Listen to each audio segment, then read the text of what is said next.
Iran से America के टशन के बाद ट्रंप ने तेल को लेकर बड़ी बात कह दी है। उन्होंने दावा किया है कि भारत अब ईरान से नहीं बल्कि वेनेजुएला से कच्चा तेल खरीदेगा।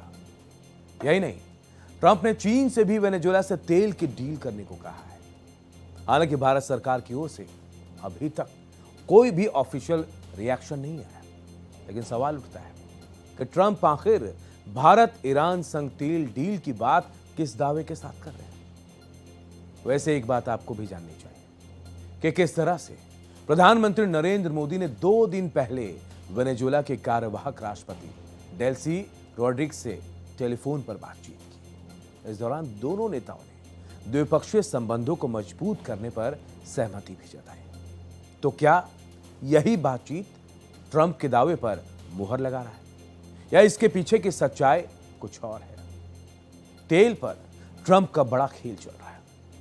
ईरान के खिलाफ अमेरिका ने किलाबंदी कर दी। मिडिल ईस्ट में तैनात अमेरिकी युद्धपोत ईरान के लिए जहां खतरे का सबब है, तो वहीं ईरान की अमेरिका को देख लेने की धमकी माहौल को और भी तनावपूर्ण बनाती है। दोनों ओर से एक दूसरे को देख लेने की धमकी का दौर जारी है। तो वहीं अब अमेरिकी राष्ट्रपति ट्रंप ने बड़ा बयान देते हुए कहा कि अब ईरान से नहीं बल्कि वेनेजुएला से कच्चे तेल की डील होगी। उन्होंने दावा किया कि भारत के साथ चीन ईरान की बजाय वेनेजुएला से तेल की डील करेंगे। भारत से तेल की डील को लेकर तो ट्रंप ने दावा करते हुए कहा, भारत ने वेनेजुएला से तेल खरीदने का सौदा कर लिया है। ट्रंप ने कहा कि भारत अब ईरान से कच्चा तेल खरीदने के बजाय वेनेजुएला से तेल खरीदेगा।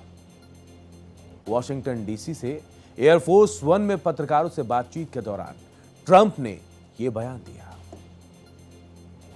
भारत सरकार की ओर से ट्रंप के बयान पर रिएक्शन का इंतजार है। ट्रंप का यह दावा है कि भारत के साथ वेनेजुएला संग तेल डील का कॉन्सेप्ट भी पूरी तरह से तय हो चुका है। India is coming in and they're going to be buying Venezuelan oil as opposed to buying it from Iran. So we've already made that deal, the concept of the deal. Trump Iran की बजाय Venezuela से तेल deal की बात कर रहे हैं। वहीं जिस तरह से प्रधानमंत्री नरेंद्र मोदी ने 2 दिन पहले ही वेनेजुएला के राष्ट्रपति डेल्सी रोड्रिग्स के साथ टेलीफोन पर बातचीत की, दोनों नेताओं ने द्विपक्षीय संबंधों को मजबूत करने पर सहमति जताई थी। उसे लेकर भी अब कई सवाल उठ रहे हैं। तब मोदी ने एक्स पर पोस्ट कर लिखा था कि दोनों देशों ने साझेदारी को और गहरा करने और आने वाले सालों में संबंधों को नई ऊंचाइयों तक ले जाने का साझा विजन के साथ आगे बढ़ने का फैसला किया है। 2019 में वेनेजुएला पर प्रतिबंध लगा था, याद होगा आप सब।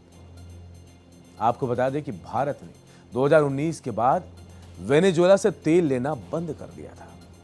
दरअसल उस दौरान अमेरिका ने वेनेजुएला पर बहुत कड़े आर्थिक प्रतिबंध लगा दिए थे। यही नहीं, सेकेंडरी सेक्शंस भी लगाए। मतलब साफ है कि जो भी देश या कंपनी उस वक्त वेनेजुएला से तेल खरीदती तो उसे अमेरिकी बाजार में व्यापार करने या बैंकिंग सुविधाओं से रोका जा सकता था। और यही वजह है कि कई देशों ने वेनेजुएला से कच्चा तेल खरीदना बंद कर दिया। तब भारत वेनेजुएला से बहुत ज्यादा तेल का डील करता था। एक रिपोर्ट के मुताबिक तब भारत अपने कुल तेल इंपोर्ट का लगभग 6% वेनेजुएला से ही खरीदता था।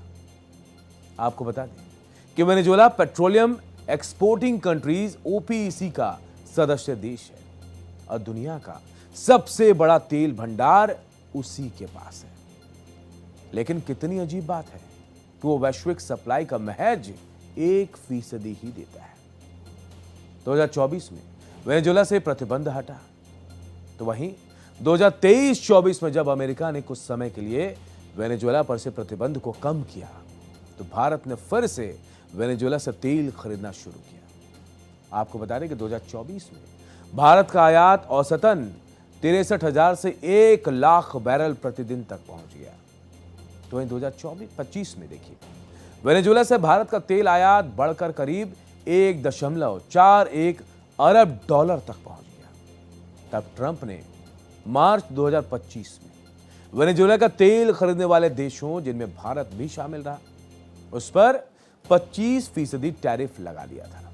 इसके साथ ही ट्रंप प्रशासन ने वेनेजुएला के राष्ट्रपति निकोलस मादुरो के खिलाफ अभियान भी तेज कर दिया, जिन्हें 3 जनवरी को अमेरिकी बलों ने पकड़ लिया। वेनेजुएला पर सख्ती बढ़ी तो वेनेजुएला से भारत का क्रूड ऑयल इंपोर्ट महज 0.3% रह गया।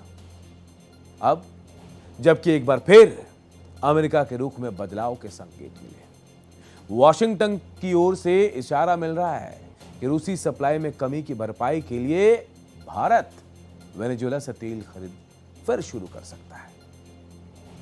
यह कदम रूस के तेल निर्यात से होने वाली उसकी इनकम पर कंट्रोल कर रूस को झटका देना है, ताकि यूक्रेन युद्ध को लेकर शिकंजा कसा जा सके।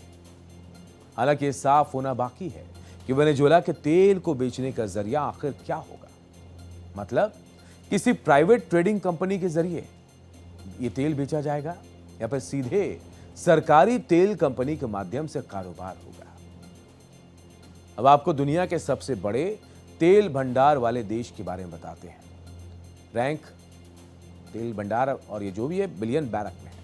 वेनेजुएला 303 बिलियन बैरक, सऊदी अरब 267 million barrack, Iran 209, Canada 163, Iraq 145, UAE 113, Kuwait 102। और आप समझिए कि यूक्रेन पर 2022 में रूस के हमले के बाद से ही पश्चिमी प्रतिबंधों और भारी छूट की वजह से भारत रूस का बड़ा तेल खरीदार बन गया था।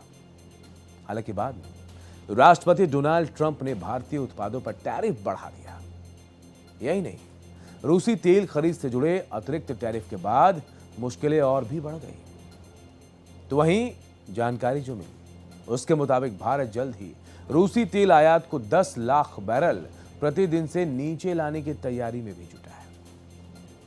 व्यापार से जुड़े आंकड़ों के मुताबिक दिसंबर में भारत का रूसी तेल आयात पिछले 2 सालों के सबसे निचले स्तर पर पहुंच गया और इससे भारत के आयात में ओपेक देशों के तेलों की हिस्सेदारी 11 महीने के उच्च स्तर पर पहुंच गई।